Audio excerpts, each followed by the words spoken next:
క్రీస్తునందు మీకు శుభములు.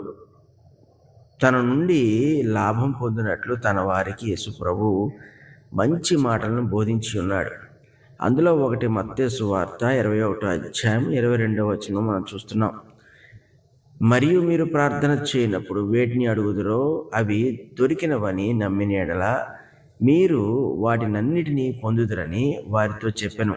ఇది మనకి సాధారణంగానే తెలిసిన వాక్యము, చాలా పరిచయమైన వాక్యము. ఎందుకంటే దేవుని నుంచి పొందడానికి ప్రార్థన చేయుటకు అలవాటు పడిన ప్రతి వాడు కూడా ఈ వాక్యాన్ని విశ్వసిస్తూ ఉంటారు.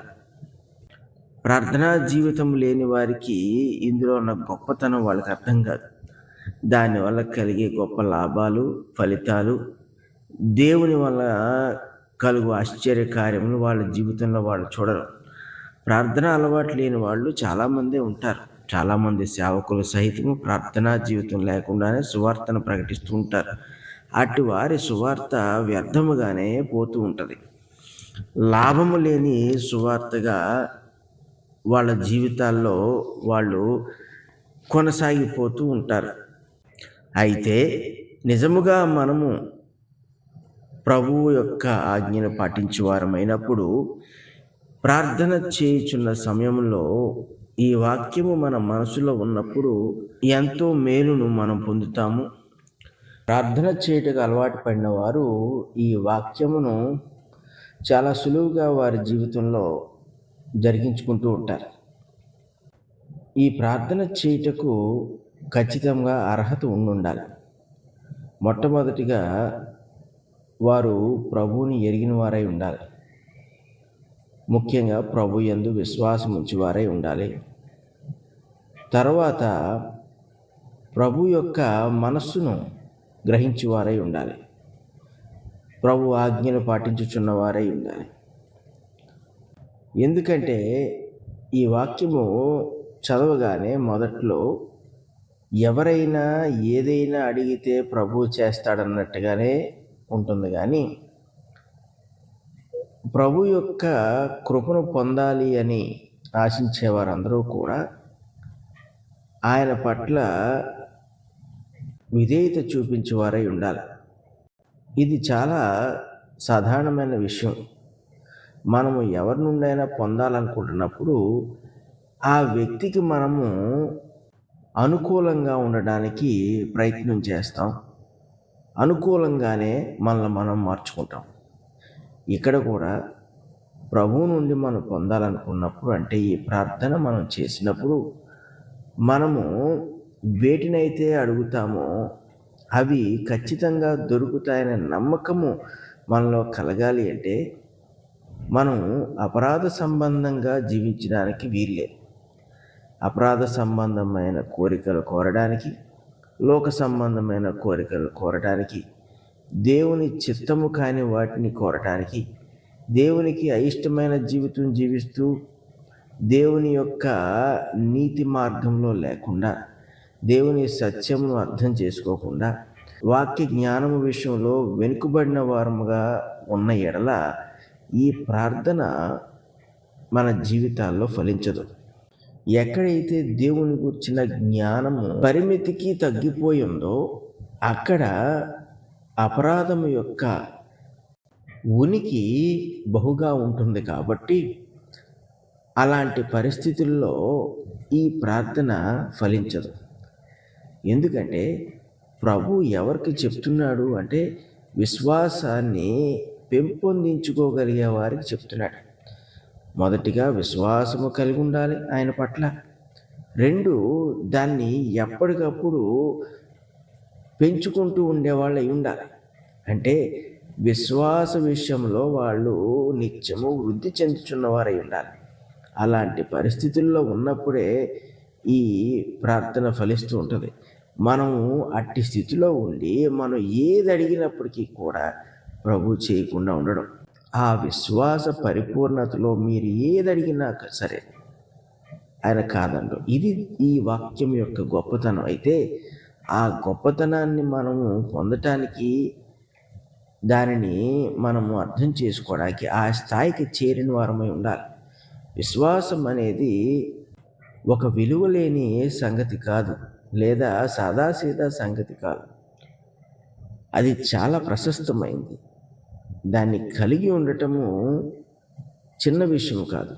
దాన్ని పెంపొందించుకోవడము ఇంకా చాలా గొప్ప విషయం.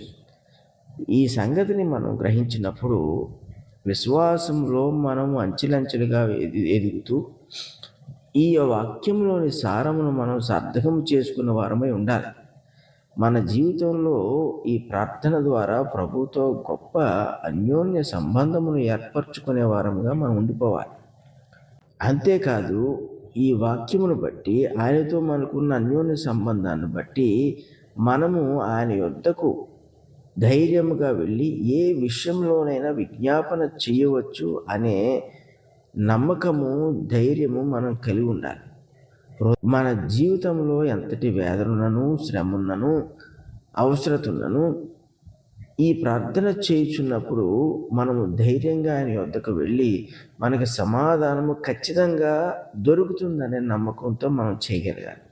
ఆ స్థితికి మనం చేరినప్పుడు మనం ఏది అడిగినా సరే ఆయన కాదంటాం. జీవితంలో ప్రతి విషయానికి మనం పరిష్కారాన్ని మనం సంపాదించుకోవచ్చు. అది కూడా ప్రభు వల్ల మనం సంపాదించుకుంటాం. మనకు కావలసినదంతా కూడా ఆయన ఏర్పాటు చేస్తుంటాడు. మన చిక్కుముళ్ళన్నీ కూడా ఆయన విప్పివేస్తూ ఉంటాడు. మన యొక్క యోగక్షేమమును ఆయన కోరుకుంటాడు. కాబట్టి ప్రతి విషయంలోనూ, ప్రతి సందర్భంలోనూ మనం విజయం పొందాలని కోరుకుంటాడు. పాపము మన దరి చేరలేదు. పాప సంబంధమైన వాళ్ళు, దుర్నీతి పరులు, దుష్టులు, వీళ్ళు మన మార్గములకు అడ్డుగా నిలవలేరు. ఏదైనాను మనం ఆయన సన్నిధిలో పెట్టినప్పుడు దేవుడు అవసరమైతే అవసరాన్ని తీరుస్తాడు. ఒకవేళ ఆటంకాన్ని తొలగించాలంటే దాన్ని తొలగిస్తాడు. యేసు ప్రభు తన సువార్త జీవితంలో, అంటే 3.5 సంవత్సరాల్లో ప్రకటించిన అనేక సంగతులను ఈనాడు సంఘము విస్మరించింది. అందులో అనుమానం అయితే లేదు. అందులో భాగంగా ఈ విషయాన్ని కూడా సంఘము విస్మరించింది. చాలామందికి ప్రభు నుండి పొందే ఇష్టం అనేది ఉండదు. ఆయన నుండి పొందాలన్న ఆలోచనే ఉండదు. ఇటువంటి పరిస్థితుల్లో వాళ్ళు క్రైస్తవులుగా ఉన్నప్పటికీ కూడా వాళ్ళు ఇట్టే బయటికి కనబడిపోతూ ఉంటారు. వాళ్ళు ఎటువంటి వారో, వాళ్ళ యొక్క జీవితం ఎటువంటిదో, వాళ్ళ జీవితంలో జరిగే క్రియలే అందుకు సాక్ష్యం.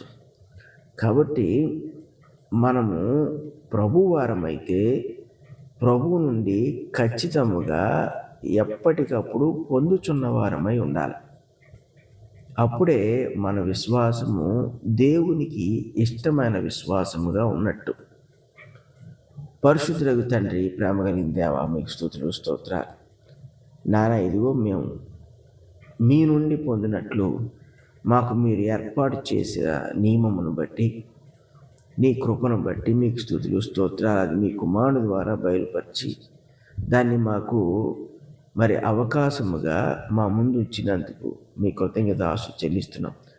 ఎందరైతే ఆయన యందు విశ్వాసం ఉంచి నీ నుండి పొందగలుగుచున్నారో వాళ్ళందరినీ మీరు ధన్యులుగా ఎంచారన్న సంగతిని మేము గుర్తించగలుగుచున్నాం. అయితే మా జీవితాల్లో ఈ ధన్యతను కొనసాగించుకోవడానికి సహాయం చేయండి.